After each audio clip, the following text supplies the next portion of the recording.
Sino po sa lahat ng nakatrabaho nyo na ang ayaw nyo ng makatrabaho ulit? Bakit? Parang wala naman.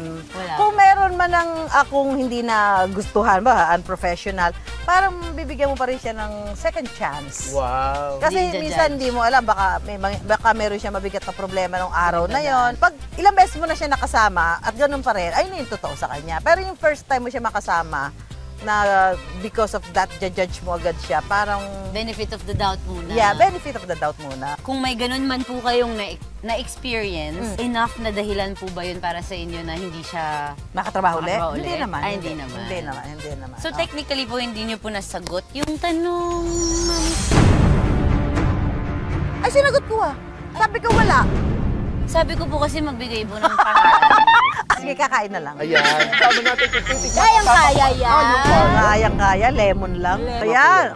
Tawag Asin. pala yung po asin eh. Asin. Ay, grabe. Gusto ng asin?